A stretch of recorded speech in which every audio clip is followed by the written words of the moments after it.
오늘은 갈라디아서 우리 4장 4절에서 7절의 말씀을 가지고 이제 하나님께서 하신 일, 이런 제목으로 함께 우리 하나님 말씀을 상고하려고 합니다. 세계 역사를 보게 되면요, 세계는 이집트에서 아수르에서 바벨론으로, 그리고 바벨론에서 메데 바사라고 하는 페르시아 제국으로, 그 다음에 그리스 헬라라고 하는 제국으로, 그 다음에 로마 제국으로 세계 역사가 이렇게 주도권을 가지고 흘러오게 되어졌어요.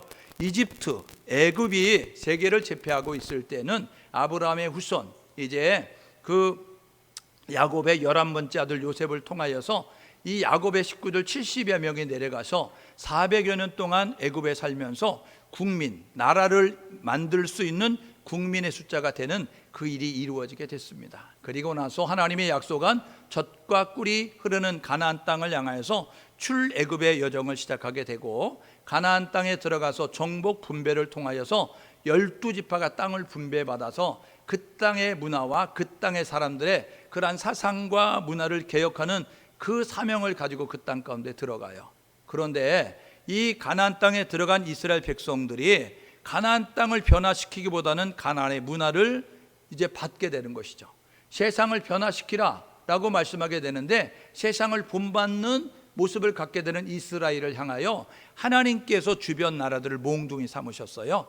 그래가지고 주변 나라들이 괴롭게 함으로 말미암아 하나님께 집중하고 하나님께 돌아오게 하는 그러한 일들을 행하게 되어지죠. 그리고 난 다음에 이 사사시대를 지나고 나서 그들이 이제 왕을 세워주셔서 우리도 왕의 통치를 받고 싶습니다. 통일 왕국 시대가 되어졌어요.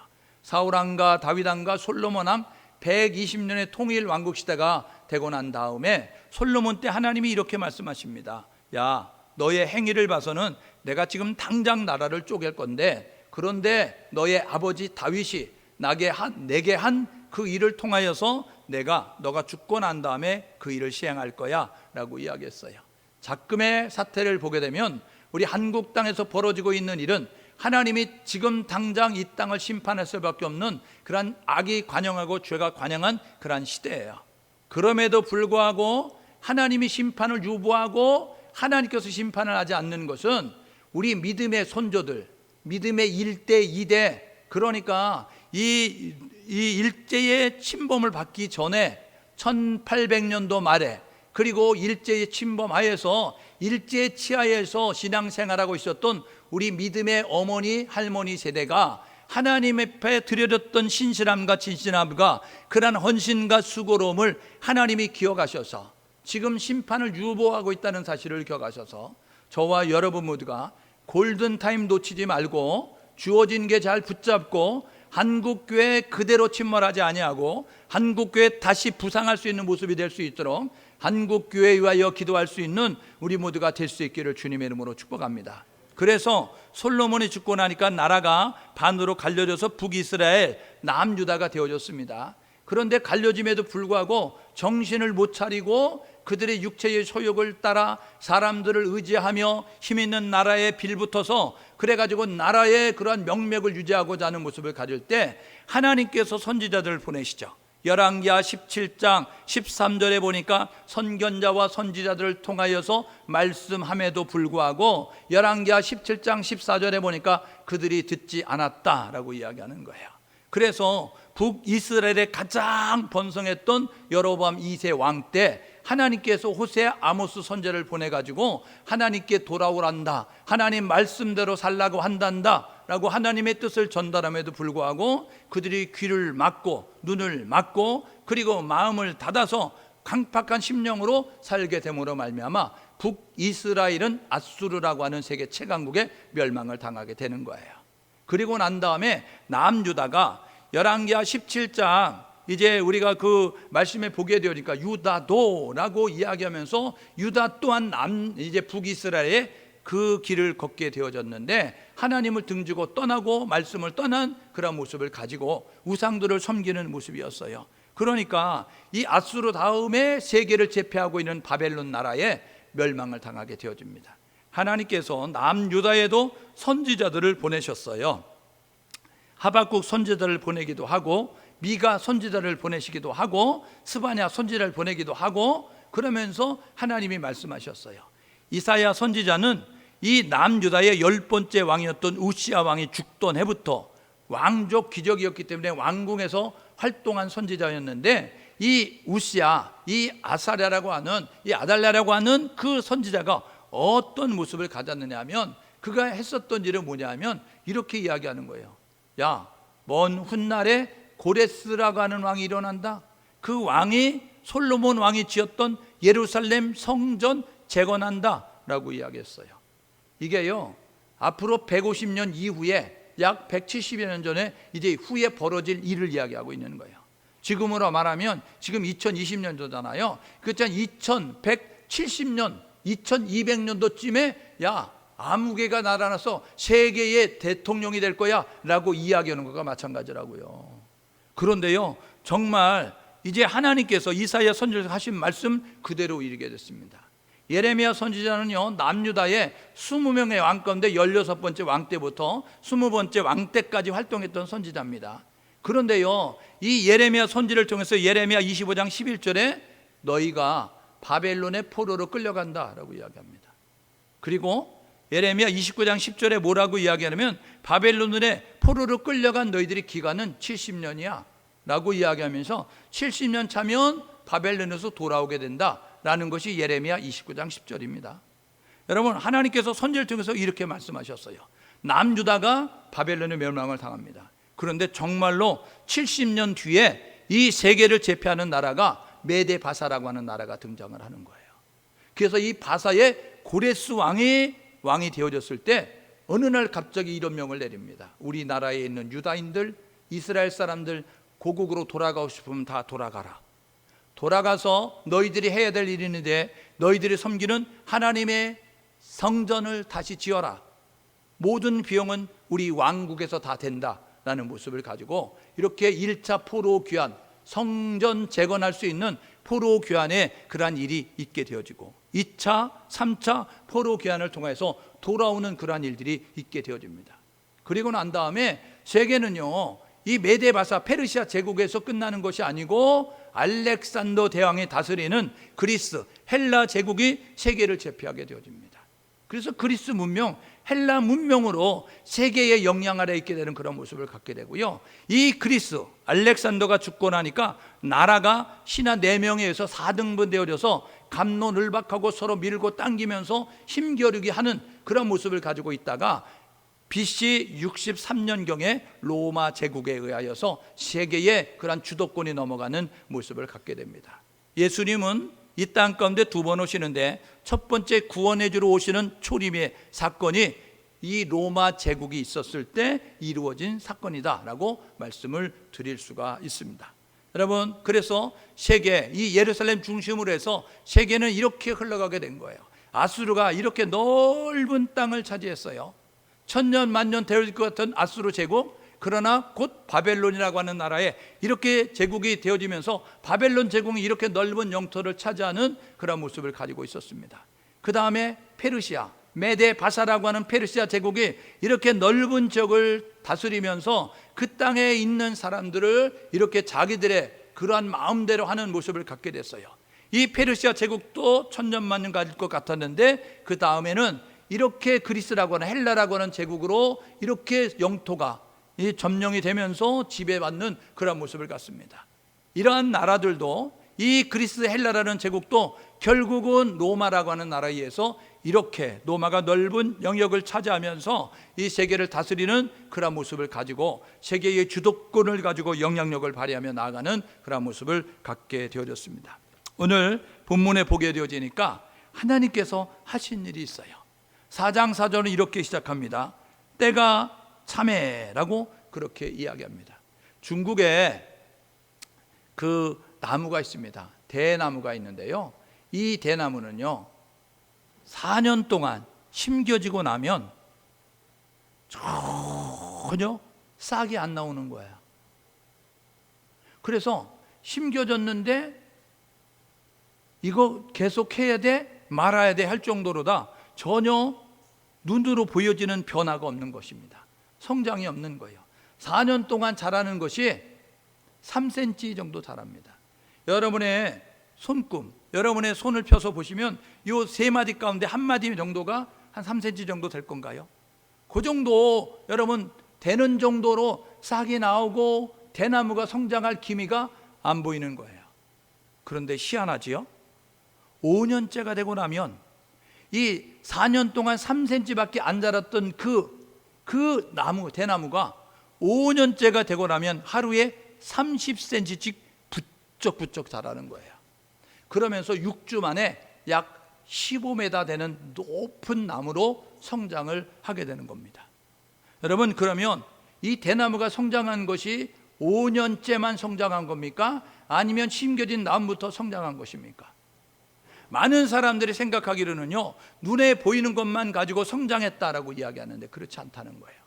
대나무 씨앗이 심겨졌을 때 그것이 씨앗이 심겨져서 이 1년, 2년, 3년, 4년 이 흙 속에 있으면서 그것이 겉으로 드러나지 아니하고 그동안에 하는 일은 뭐냐면 이 나무가 높이 자라게 되는데 어느 순간에 폭발적인 성장을 통하여서 어느 순간에 급성장을 하게 되어지는데, 그때에 뿌리를 엮게 내리게 되어지면, 만약에 뿌리가 깊지 않게 되어지면 바람이 심하게 불거나 세상의 외부적인 환경의 변화가 있게 되어지면 살아남을 수 없기 때문에 이 4년 동안은 뿌리 속으로, 이 땅 속으로 뿌리를 깊이 내리면서, 그러면서 어떤 외부적인 변화에도 살아남기 위한 그러한 모습을 가지고 진행하고 있는 그러한 모습이라는 거예요. 그러다가 때가 되면, 그 때가 되는 순간 부쩍부쩍 성장하는데, 여러분 6주면 한 달 보름입니다. 한 달 반 만에 15m 그런 높이로 여러분 자라게 되는 그러한 큰 대나무로 성장하는 그런 모습이 되고 있다는 것입니다. 여러분, 때, 시간 두 종류가 있어요. 그것은 뭐냐 하면 우리 인간들이 말하는 크로노스라고 하는 수평적으로 흘러가는 시간입니다. 아침 때가 있고 점심 때가 있고 저녁 때가 있어요. 1년이 있고 2년이 있고 3년이 있고 이런 모습 가지고 흘러가는 시간이 있다고요. 여러분, 이거는 인간의 때입니다. 그런데 여러분, 카이로스라고 하는 하나님의 때가 있어요. 이거는 수직적인 그러한 것이라는 거예요. 그러니까 이 두 종류의 시간 가운데서 인간의 때, 땅의 때는 뭐냐면 수평적으로 흘러가는 것이고, 이 하나님의 때, 카이로스는 하나님께서 한 정점에 이제 임하게 되는, 하나님의 역사가 있게 되는 그러한 시간을 의미하게 되는 것입니다. 하나님은요, 수평적으로 흘러가는 시간 가운데서 하나님께서 개입하셔서 일하는 그러한 시간이 있다는 거예요. 여러분, 창세기 3장 15절에 보니까 에덴 동산에서 아담과 하와가 금단의 열매 선악과를 따먹어 하나님 앞에 범죄합니다. 하나님께서 뭐라고 말씀하시느냐면, 남자는 종신토록 땀을 흘려야 된다라고 이야기하고, 여자는 해산의 고통을 겪어야 된다라고 이야기하고, 가시와 엉겅퀴를, 땅이 이렇게 너희들의 생산을 방해하니까 너희들이 수고하지 않으면 먹고 살 수 없어, 그런 모습을 가지고 땅이 저주하는 그러한 이제 일들이 있게 되어집니다. 그러면서 하나님께서 사람들에게 이렇게 말합니다. 너희가 흙에서 왔으니 흙으로 돌아갈 것이다.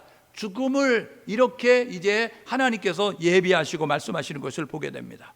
그런가 하면 이 하나님의 형상 따라 지음받은 아담과 하와를 미혹했던 이 뱀에게 하나님이 이렇게 말씀합니다. 너는 종신토록 기어다닐 거다 라고 이야기하는 거예요. 그러면서 너와 여자가 원수가 될 것이고 너의 후손과 여자의 후손이 원수가 될 것이다 라고 이야기하는 거예요. 여자의 후손이 너의 후손과 원수가 될 것이다 라고 그렇게 이야기합니다. 이사야서 7장 14절에 보니까, 보라, 처녀가 잉태하여 아들을 낳을 것이니, 처녀는 남자를 알지 못하는 여러분 그러한 모습을 가지고 있는 거예요. 동정성을 가지고 있는 그러한 처녀인데 아직 남자와 잠자를 가지 않았는데 처녀가 잉태한다, 처녀가 임신한다 라고 그렇게 이야기하는 거예요. 여러분, 이게 마태복음 1장 18절에 가니까 이제 요셉이라고 하는 그 청년과 함께 결혼을 약속한 약혼한 사이였던 마리아가 성령의 잉태하심으로, 성령의 도우심으로 잉태하는 일이 있게 되는 거예요. 요셉이요, 그 당시의 풍습에 의하면 처녀가 잉태하면 돌을 쳐서 죽이는 것이기 때문에 파혼의 그러한 조건이 되기 때문에 가만히 끊고자 해서 그래가지고 없었던 일로 하려고 했어요. 돌을 쳐서 죽일 수도 있지만 요셉은 의로운 사람이라 내가 사람은 죽이지 않겠다, 그러니까 내가 결혼하지 않고 조용히 돌려보내야지 하는 모습 가지고 그날 밤에 하나님께서 천사를 통해서 이렇게 말씀하십니다. 요셉아, 너 처녀, 너와 약혼한 처녀 마리아 데려오는 것을 무서워하지 마라. 그는 부정한 여자가 아니야. 그는 다른 남자와 잠자를 같이 하지 않았어. 그는 성령으로 잉태한 자야 라고 이야기하면서 하나님께서 말씀하셨어요. 여러분, 때가 참에 이렇게 말씀하잖아요. 흘러가는 시간 가운데서 하나님께서 하신 첫 번째는 뭐냐면 하나님이 개입할 때를 정하시게 됐다는 거예요. 그래서 말씀이 육신이 되어서 요한복음 1장 1절을 보니까 태초에 말씀이 계셨는데 하나님과 함께 하셨던 그 말씀이 요한복음 1장 14절을 보니까 말씀이 육신이 되어 우리 가운데 오셨다라고 이야기하는 인카네이션, 성육신하는 예수 그리스도, 그분이 이 땅 가운데 오시는 그 일이 이루어지는 것을 우리가 보게 됩니다. 여러분, 아까 이 중국의 대나무를 이야기했어요. 이 중국의 대나무 4년 동안 아무것도 성장하지 않는 것처럼 보여지지만, 그렇지만 이 성장하지 않는 것이 아니고 땅 밑으로 이제 그 크게 자랄 그 나무가 견딜 수 있도록, 버틸 수 있도록 뿌리를 깊이 내리면서 준비하는 것처럼 예수님께서, 하나님께서 말라기 구약의 최후의 선지자였던 말라기 선지자를 통해서 말씀하시죠. 그리고 400여 년 동안 하나님께서 이스라엘 백성들에게 말씀하지 않았어요. 아무런 일도 이스라엘 가운데 나타나지 않는 것처럼 보여졌지만 하나님은 이 이스라엘 백성들에게 말씀하지 않는 것이 아니고 하나님은 세계 역사 가운데 개입하셔서 이 세계의 역사 가운데 하나님이 일을 진행하게 되었다고요. 보십시오. 어떤 일을 했느냐면 이 바벨론이라고 하는 나라에, 아수라고 하는 나라의 북이스라엘 남유다가 멸망을 당하고 세계가 메데바사로 이제 권력이 넘어가면서 포로 귀환의 역사가 이루어지게 됐습니다. 그때 포로 귀환에 그러한 일들이 있게 되어졌을 때 포로로 끌려갔던 그 사람들 가운데서 그 땅에 남아있는 사람들이 있었어요. 우리나라가 일본에 강제 점령이 돼가지고, 그래서 여러분 우리가 일본 땅으로 사할린으로 저 하와이로 끌려가서 여러분 노동하는 그러한 한국 사람들이 있게 되어졌습니다. 1945년 8월 15일 날 이제 히로시마 원자탄 떨어짐으로 말미암아 이제 일본이 항복함으로 말미암아 이제 그들이 가지고 있었던, 점령했던 모든 것들이 회복되는 모습을 가졌어요. 그러니까 일본 땅에 가 있던 사람들에게, 항복하는 그 일본 땅에 있는 사람들에게 조선 사람 돌아가도 된다, 사할린에 있는 사람도 돌아가면 된다, 하와이에 있는 한국인도 돌아가도 된다 라고 이야기하게 되어지는데, 그런데 어떤 사람은 짐을 싸서 한국으로 돌아오는 사람이 있었는데 어떤 사람들은 그 땅에 남아 있었다고요. 일본에 남아있는 사람을 제일교포라고 이야기하는 것이고, 여러분 미국에 남아있는 사람을 재미교포라고 이야기하는 것처럼 이 유다 백성들이 포로로 끌려가게 됐는데, 이 바벨론 나라에 그런 점령하에서 있었던 그 지역에 그냥 돌아가라고 불러가고 남아있는 사람들이 있었는데, 그 사람들이 누구냐면 디아스포라라고 그렇게 이야기하는 거예요. 그들은요 하나님을 알고 있었고, 그들은 하나님의 주신 말씀을 이제 배우기 원하는 모습을 가지고 있었고, 그들은 하나님 앞에 예배하고 싶은 그런 마음을 가지고 있었어요. 그래서 우리 유다인끼리 모이는 그러한 장소를 만들자, 그리고 우리가 그곳에서 하나님 말씀 율법을 배우자, 그리고 그곳에서 우리가 하나님 앞에 제사하자, 예배하자, 이런 모습 가지고 만드는 것이 있는데, 그게 뭐냐면 회당이에요. 회당. 그래서 유다인들은 회당을 중심으로 해서 모여지는 모습을 가지고 있게 됐습니다. 그런데 세계가 이 메데바사라고 하는 나라에서 그리스로 넘어가잖아요. 그리스 헬라 제국이 되어지니까 헬라 문명을 꽃피우면서 그들이 한 것이 뭐냐면, 내가 지배하는 모든 나라의 사람들은 헬라어 사용하라 라고 이야기하면서, 그러면서 이렇게 언어를 통일하는 모습을 갖게 되었어요. 그러니까 이제 지금 세계가 영어가 통용어가 돼서 어디를 가든지 영어로 이렇게 의사소통이 되는 것처럼, 그리스가 세계를 제패하고 있었을 때는 헬라어가 통용어가 되어져서 자기들이 쓰는 고유의 언어가 있었지만, 그거보다는 누구와 대화하기를 통해서는 이 헬라어를 해야만 되는 그런 이제 시대가 되어져 있었다는 것입니다. 이 그리스가요, 이 나라들을 잘 다스리기 위해서 언어를 통일하는 그런 모습을 가지고 있었어요. 그런데요, 그들은 나라를 다스리기 위해서 그러한 이제 목적을 가지고 언어를 통일하게 되어졌는데, 이 언어 통일을 통해서 이루어진 것이 있는데, 그게 뭐냐면 성경이 헬라어로 번역되는 겁니다. 그래서 많은 사람들이 성경을 접할 수 있는 그러한 모습이 되어지는 그러한 일들이 벌어지게 된 거예요. 여러분, 그리스 헬라 제국이 멸망을 당하고 로마가 여러분 이렇게 세계를 지배하게 되었어요. 로마의 속담에 이런 속담이 있습니다. 모든 길은 로마로 통한다. 로마가 세계를 제패하고 난 다음에 한 일이 있는데 뭐냐면 도로를 넓히고 도로를 닦았습니다. 왜 그러냐면 내가 다스리고 있는 나라에 그 지역에 반란이 일어나면 신속하게 로마 정부의 군인들을 파견해 가지고 그 반란군들을 진압하면서 그 폭동들을 진압하기 위해서 이 도로를 개설하는 모습을 갖게 됐어요. 로마는 나라를 지키기 위하여서 로마 제국을 건강하게 만들기 위하여서 도로를 만들었는데 이 도로를 만든 그러한 목적을 이제 하나님은 어떻게 사용하시냐면 이 복음이 신속하게 전달될 수 있는 그런 모습을 가지고 사용하는 그런 모습이 됐다는 거예요. 때가 참에 이것은 뭐냐면 하나님께서 세계의 패권을 가지고 세계를 다스리는 그런 나라를 통해서 하나님이 이런 일들을 준비하셨다라고 말씀하고 있다는 사실입니다.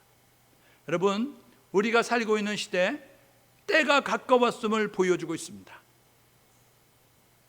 주님의 재림이 가까웠음을 보여주는 그러한 시대라는 거예요. 아무것도 보여지는 것이 없고 들려지는 것이 없고, 그러니까 예수님 다시 오신다고 하는데 오는 거 맞아? 이런 모습 가지고 의심하는 사람들도 있어요. 그거 꾸며낸 이야기 아니야? 이런 모습 가지고 이야기하고 있다고요. 마치 중국의 대나무가 4년 동안 전혀 아무것도 미동도 아니하고 자라지 아니하고 3cm 정도 자랐으니까 이거 맞아? 이거 대나무 제대될 거야? 이런 모습 가지고 의심하는 것처럼 우리가 살고 있는 시대에 지금 주님이 재림하신다고 하는 그 사실이 의심스럽고 믿어지지 아니하고 이런 모습을 가질 수 있다고요. 그런데 주님의 임하심은 도적같이 많은 거예요. 중국의 대나무가 5년째 되는 날 하루에 30cm씩 6주 만에 15m 높이로 부쩍 성장하는 것처럼, 훌쩍 커버리는 것처럼 주님의 재림도 그렇게 임하신다는 사실을 기억하셔서 저와 여러분 모두가 주님 다시 오심이 가까웠음을 깨닫고 주님 다시 오시는 날에 탈락되지 않기 위해서 준비할 수 있는 저와 여러분 모두가 될 수 있기를 주님의 이름으로 축복합니다.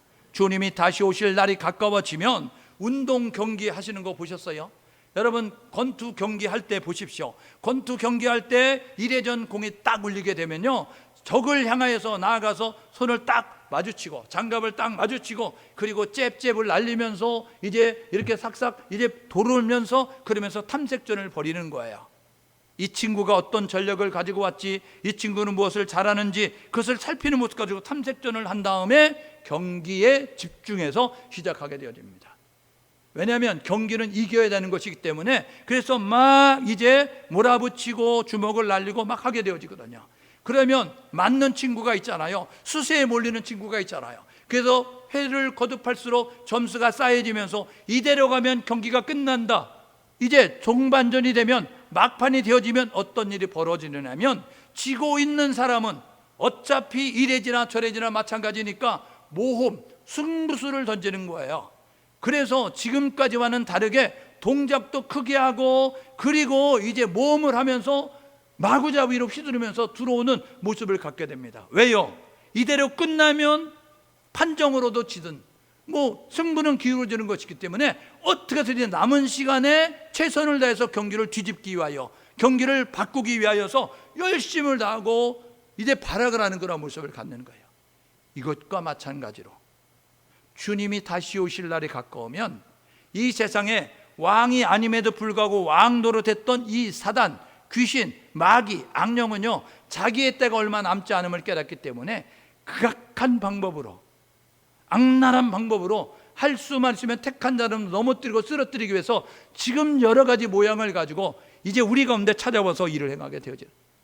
그렇기 때문에 고린도서 11장 14절에 보니까 광명한 천사의 모습으로 가장하고 천사의 모습으로 와서 우리를 위하는 것처럼 우리를 생각하는 것처럼 하면서 우리에게 미혹하는데, 많은 사람들이 그 사단의 미혹에 빠져 귀신의 미혹에 빠져 이 거짓의 영의 미혹에 빠져 지옥 갈 수밖에 없는 그러한 일을 쫓아 행하는 모습을 가지고 있음을 보게 됩니다. 여러분, 인간의 모습은요, 육체와 영혼으로 이루어져 있거든요. 육체는 보여지는 부분이고 영혼은 보여지지 않는 부분입니다.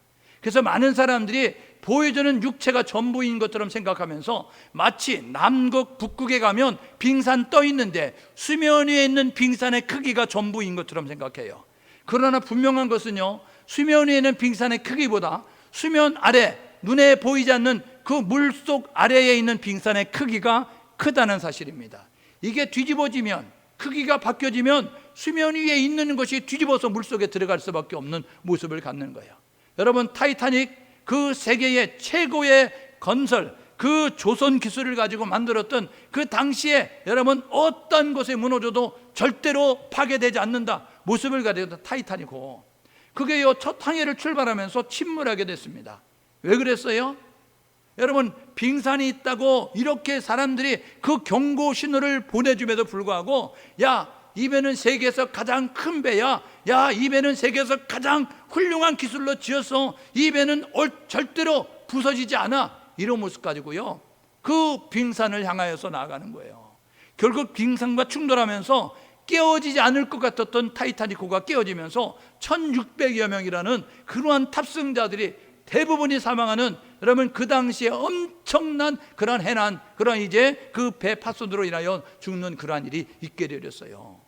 오늘 저와 여러분 모두가 해야 될 뭐냐면, 하나님은 흘러가는 시간 가운데서 하나님의 정한 때에 일을 이루신다는 사실을 기억하셔서 저와 여러분 모두가 때를 잘 준비하는 우리 모두가 될 수 있기를 주님의 이름으로 축복합니다. 디모데후서 3장 1절에서 5절의 말씀에 말세에 이런 때가 이르리니 라고 이야기하면서 말세에 나타나는 현상에 대해서 이야기하고 있습니다. 돈을 사랑하고 자기를 사랑하고 쾌락을 사랑하고 조급하고 불의를 행하고, 우리가 살고 있는 시대를 대비해 보면서, 우리가 살고 있는 시대를 보면서 디모데후서 3장 1절에서 5절의 말씀을 보면 어쩌면 살아본 것처럼, 어쩌면 이 시대를 와본 것처럼 하는 그러한 일들이 우리 가운데 이루어지고 있음을 보게 됩니다. 마태복음 24장 3절에서 여러분 그 말씀을 통하여 보게 되면 예수님께서 말세의 징조에 어떤 일이 있어요? 물어보는 제자들에게 이런 일이 있을 것이다 라고 말씀하는 내용이 마태복음 24장 3절 이하에 보게 되면 우리가 살고 있는 시대, 미리 와봤던 것처럼, 우리가 살고 있는 시대를 경험한 것처럼 말씀하고 있는 내용을 우리가 보게 된다고요. 다니엘서 12장 3절 4절에 보게 되어지니까 마지막 때는 속도가 증가한다, 마지막 때는 지식이 많아진다 라고 이야기하게 되어지는데요, 우리가 살고 있는 시대의 속도가 얼마나 여러분 빨라지는지 아세요? 여러분, 우리가 살고 있는 시대에 지식이 얼마나 많아지는지 아세요? 그러니까 주님의 재림이 가까웠음을 알려주고 있는데 사단은 우리의 눈을 가리고 우리의 길을 가려가지고 지구는 멸망하지 않아, 주님은 재림하지 않아 라고 이야기하면서 속이는데, 많은 사람들이 그 속임수에 속아 넘어가서 육체만을 위하여, 보이는 육체만을 위하여서 치장하고 단장하고 먹고 입고 마시고 늘리고 이런 것에 관심을 가지고 있다고요. 여러분, 고린도서 4장 16절 18절의 말씀을 보니까 보이는 것은 잠깐이고 보이지 않는 것은 영원하다고 말씀하셨음에, 저와 여러분 모두가 보이는 육체를 위해서 살지 말고 보이지 않는 영혼을 위해서 살아가는 우리 모두 될 수 있기를 주님의 이름으로 축복합니다. 여러분, 육체는요 끼켜야 100년입니다. 육신을 위해서 여러분이 준비하면, 건강관리 잘하면 100년 동안 병원 가지 않고 약을 먹지 않고 돈을 많이 모으면 행복하게 살 수 있어요. 그러나요, 이 육신의 장막을 벗을 때가 있어요. 히브리서 9장 27절에 보니까 사람이 낳다 죽는 것은 정한 것이요, 죽음을 피할 수 있는 사람 아무도 없습니다. 죽음으로 끝나는 것이 아니고, 히브리서 9장 27절 하반절에 사람이 낳다 죽는 건 정한 것이고 그 후에는 심판이 있다라고 이야기하는 거예요. 이 심판은 뭐냐면 보이지 않는 영혼의 세계에 결정되는 순간이 있다는 것입니다. 준비되는 사람은 천국, 준비되지 않는 사람은 지옥인데, 마가복음 16장 여러분 15절에 뭐라고 이야기하면 너희는 온 천하에 다니며 만민에게 복음을 전파하라. 마가복음 16장 16절에 이렇게 이야기합니다. 듣고 믿는 자는 구원을 얻을 것이고 믿지 아니한 자는 정죄를 받으리니, 이게 뭐냐면 예수 믿는 사람은 천국 가고 예수 믿지 않는 사람은 지옥 간다 라고 말씀하고 있다는 사실을 기억하셔서, 오늘 저와 여러분 모두가 주님의 재림 가까웠음을 깨닫고 도적같이 임한다는 사실을 기억하시면서 깨어서 주님 맞이하기 위해서 준비하는 지혜로운 자들 될 수 있기를 주님의 이름으로 축복합니다. 여러분, 하나님께서 하신 일이 있어요. 때가 참해라고 이야기하면서 하나님의 정한 때가 되어지니까요, 여러분, 세례 요한을 보내시는 거예요. 이사야서 40장 3절에 보니까 광야에서 외치는 자의 소리가 있을 것이다 라고 이야기하거든요. 이게 세례 요한을 이야기했는데, 말라기 3장 1절에 말라기 4장 6절 이하야 보게 되니까 나의 사자를 너희들에게 언약의 사자 앞서 보낼 것이다 라고 이야기하는데, 앞에 나오는 나의 사자는 세례 요한이고 뒤에 언약의 사자는 메시아 되시는 예수 그리스도예요. 그래서 말라기 선지자를 통해서 하나님께서 예수 이전에 세례 요한을 너희 가운데 보낼 것이다, 엘리야와 같은 이가 너희 가운데 임할 것이다 라고 이야기하면서 이 세례 요한이 와서 광야에 외치는 자의 소리로 주의 길을 평탄케 하는 그러한 일을 감당할 것을 말씀하셨어요.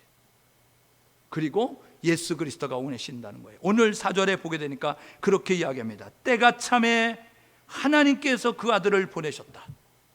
예수 그리스도가 인간의 몸을 입고 이 땅 가운데 오셨는데 여자에게서 나게 하시고, 우리는 다 남자의 후손입니다. 정자와 난자가 만나서 우리가 태어난 거예요. 그러니까 우리는 남자의 후손이라고 이야기하는데, 예수 그리스도는 정작을 만난 것이 않고 이 난자 속에 동정녀인 마리아 몸을 빌어서 성령으로 잉태돼서 나오셨기 때문에 우리는 다 남자의 후손이지만 예수 그리스도만 여자의 후손이에요. 그래서 하나님께서 그 아들을 여자에게서 나게 하시고 율법 아래 나게 하시는 것은, 율법을 통하여 우리가 죄를 깨닫게 되어집니다.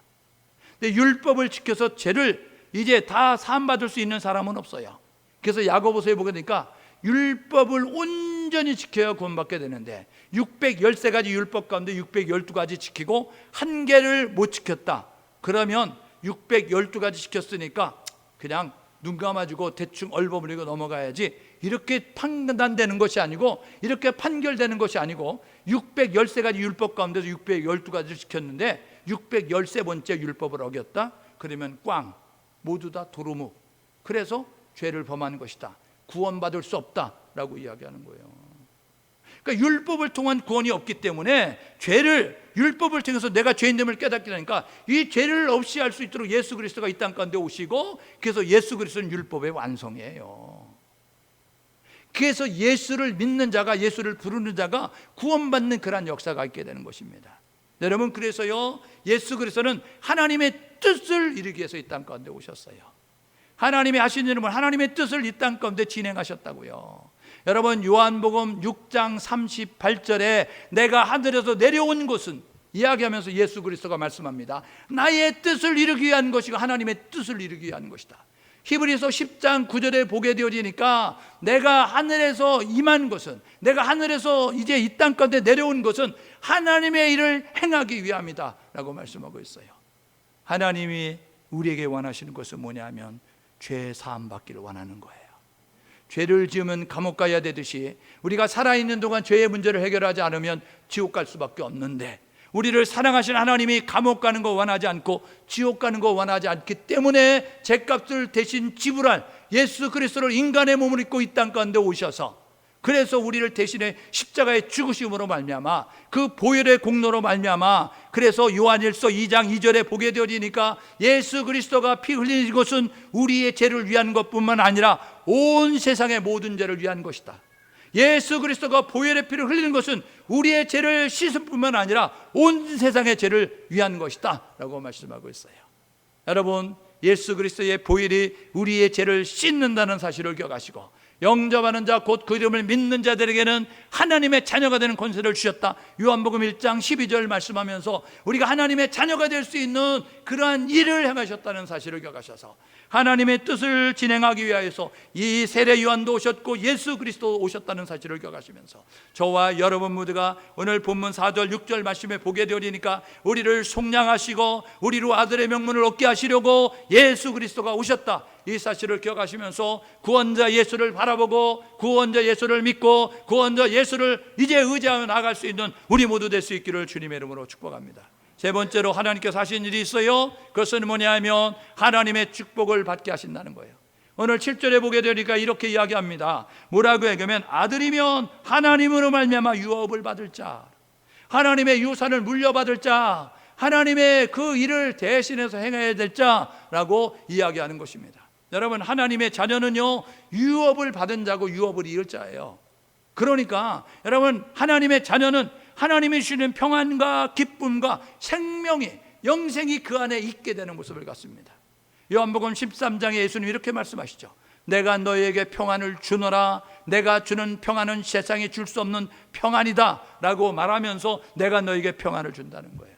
여러분, 세상이 주는 평안 말고 하나님이 주는 평안을 누릴 수 있기를 주님의 이름으로 축복합니다.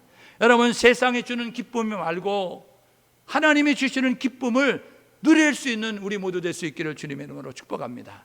이거는 초월적인 기쁨인 거예요. 여러분, 이건 상상을 초월하는 기쁨인데 하박국 선지자가 이렇게 이야기하죠. 우리의 양이 없고 외양간에 송아지가 없고 밭에 식물이 없고 여기를 봐도 모자라고 저기를 봐도 없고 없는 것 투성인데, 그런데 나는 구원의 하나님으로 인하여 기뻐하고 즐거워하노라. 느헤미야 8장 10절에 보니까 여호와로 인하여 기뻐하는 것이 너희의 힘이다 라고 말씀하는 거예요. 여러분, 하나님으로 인하여 기뻐할 수 있는 우리 모두 될 수 있기를 주님의 이름으로 축복합니다. 갈라디아서 1장 9절에 이렇게 이야기하죠. 믿음으로 말미암는 사람들은, 믿음으로 반응하는 사람들은, 믿음으로 행동하는 사람들은 아브라함과 같은 복을 받느니라. 믿음의 조상 아브라함이 받았던 그러한 축복을 받게 될 것이다 라고 말씀하고 있어요. 아브라함이 받은 축복은 5가지인데요, 여러분, 첫 번째는 믿음으로 개인이 복을 받습니다. 두 번째는 가정의 복을 받고, 세 번째는 가문의 복을 받고, 네 번째는 민족의 복을 받고, 다섯 번째는 열방의 복을 받는 거예요. 여러분, 믿음의 굳건히 세워지면 나만 복을 받는 것이 아니고 내 가족의 복을 받는 것이 끝나지 아니하고 내 가문이 복을 받고, 내가 소속된 민족의 복을 받고, 내가 살고 있는 지구의 모든 사람이 복을 받는 복의 통로가 된다는 사실을 기억하셔서 오늘 예배하는 우리 모두 그렇게 살아갈 수 있기를 주님의 이름으로 축복합니다. 사랑하는 주의 백성 여러분, 오늘 말씀을 통해서 우리 이렇게 결단하고 사시자고요. 첫 번째는 뭐냐면 하나님의 시간표를 아는 성도가 될 수 있기를 주님의 이름으로 축복합니다. 주님은 초림과 재림을 위하여서 이 땅 가운데 오신다고요. 초림은 구원해 주러 오시는 것이고 재림은 심판해 주러 오시는 것인데, 초림은 이루어진 성탄절 사건이고 재림은 언제인지 모르지만 분명한 것은 그날과 그 시는 하나님만 아시는데 사람들은 관심을 가지고 있었어요. 사도행전 1장 6절에 보니까 승천하시기 전에 제자 이제 함께 있었던 이 예수님에게 제자들이 물어봅니까? 이스라엘 나라 회복이 이때임입니까? 라고 이야기하면서 때에 관심을 가지고 있는 거예요. 하나님 부활하셨으니까 이제 이 로마 속국에서 유대인들이 정치적인 경제적인 독립을 통하여서 유다 나라가 회복되는 때가 이때입니까? 라고 아직까지도 하늘나라를 사모하지 못하며 하늘나라에 대한 이해가 없으니까 땅의 것에 관심을 가지고 이때입니까? 이스라엘 회복하는 때가, 이런 모습 가지고 있게 되어진다고요. 여러분, 마태복음 24장 그 36절 말씀에 보게 되면 그날과 그 시는, 그날과 그때는 아들도 모르고 하늘의 천사도 모르고 오직 아버지만 하신다. 여러분, 하나님의 정한 때 언제인지 모르지만 우리가 그날을 유추해 볼 수 있음에 하나님의 시간표를 정확히 아는 우리 모두 될 수 있기를 주님의 이름으로 축복합니다. 여러분, 우리가요, 날씨가 굳겠구나, 비가 오겠구나, 날씨가 덥겠구나, 바람이 몰려오겠구나, 여러분 천기는 분별할 줄 아는데 우리가 어찌하여 여러분 흘러가는 시간 가운데서 하나님의 정한 때를 여러분 잃어버리고 놓치고 살고입니까? 오늘 예배하는 우리 모두가 해야 될 뭐냐면 하나님의 정한 때, 주님 다시 오실 날 가까웠음을 깨닫고 정결한 신부로 주님 다시 오심을 맞이하기 위해서 노력하는 우리 모두 될 수 있기를 주님의 이름으로 축복합니다. 두 번째로 하나님의 뜻을 아는 성도가 되십시오. 하나님은 모든 사람이 죄사함을 받고 하나님은 모든 사람이 구원받아 하나님의 자녀가 되는 그러한 사람들이 되기를 원하고 있어요. 디모데전서 2장 4절에 보게 되니까 하나님은 모든 사람이 구원을 받으며 하나님은 모든 사람이 진리를 아는 데 이르기를 원한다라고 이야기합니다. 하나님의 뜻을 알 수 있는 우리 모두 될 수 있기를 주님의 이름으로 축복합니다. 예수 그리스도는 나의 뜻을 행하기 위하여 이 땅 가운데 오신 것이 아니고 하나님의 뜻을 이루기 위해 이 땅 가운데 오셨다. 저와 여러분 모두가 하나님의 뜻은 모든 사람의 구원이다 생각하시면서 이 하나님의 뜻을 이루기 위해서 노력하는 우리 모두 될 수 있기를 주님으로 축복합니다. 세 번째로 하나님의 축복을 누리는 사람이 되십시오. 하나님 우리를 만드시고 복 주시길 원하시는데 복을 못 받는 것은 하나님의 문제가 아니고 우리의 문제예요. 나의 태도의 문제임을 깨닫고, 여러분 신명기 28장 레위기 26장에 보게 되면 하나님의 축복과 저주를 말하고 있습니다. 이렇게 하면 축복, 이렇게 하면 저주. 저와 여러분 모두가 복을 원하잖아요. 복 받기 원하잖아요. 그래서 어떻게 합니까? 여러분 복을 받기 원하여서 옷에도 복자를 써놓고, 숟가락에도 복자를 써놓고, 베개에도 복자를 써놓고, 여러분 이불에도 복자를 써놓고, 여러분 문지방에도 복자를 써놓고, 좌우지간 복자가 없는 데가 없을 정도로 복자를 써놓고 그렇게 사모하는 모습을 갖는데, 그렇다고 복이 많은 것이 아니고, 여러분 신명기 28장에 보니까, 레위기 26장에 보게 되니까 이렇게 하면 하나님이 복을 주신다. 들어가도 나가도 복을 받고, 그리고 자빠져도요, 여러분 뒤로 자빠져도요 돈을 발견하게 되는 겁니다. 안 되는 사람은요 뒤로 자빠져도 코가 깨지는 그런 모습을 가져요. 그러니까 저와 여러분 모두가 여러분 하나님이 주시는 축복의 통로가 되게 해서 평안과 기쁨과 생명을 누릴 수 있는 우리 모두 될 수 있기를 주님의 이름으로 축복합니다. 주님 다시 오신다고 말씀하셨어요. 그날까지 하나님이 우리에게 원하는 것은, 너희가 가서 모든 족속으로 제자를 삼고 아버지와 아들과 성령의 이름으로 세례를 주고 내가 너에게 분부한 모든 것을 가르쳐 지키게 하라. 제자 삼아. 그래서 모든 사람이 구원받을 수 있도록 진리를 전하고 복음을 전하고, 그리고 예수 제자 만드는 그 일을 열심으로 감당하라. 하나님이 원하신다는 사실을 기억하셔서 거룩한 통로로 쓰임 받을 수 있는 복음의 전달자, 그리고 예수 그리스도의 증거자로 살아가는 우리 모두 될 수 있기를 주님의 이름으로 축복합니다. 저는 우리 함께 찬양 부르고 기도하기 원하는데, 그날이 도적같이 이룰 줄 우리 찬양 부르고 기도하겠습니다. 그날이 도적같이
하나님, 그날이 도적같이 임할 때에 우리가 기쁨으로 주님 만날 수 있는 모습이 될 수 있도록 하나님 인도하여 주옵소서. 깨어 준비하는 모습으로 주님 만나는 우리 모두가 될 수 있도록 함께 마음을 모두어 기도합니다.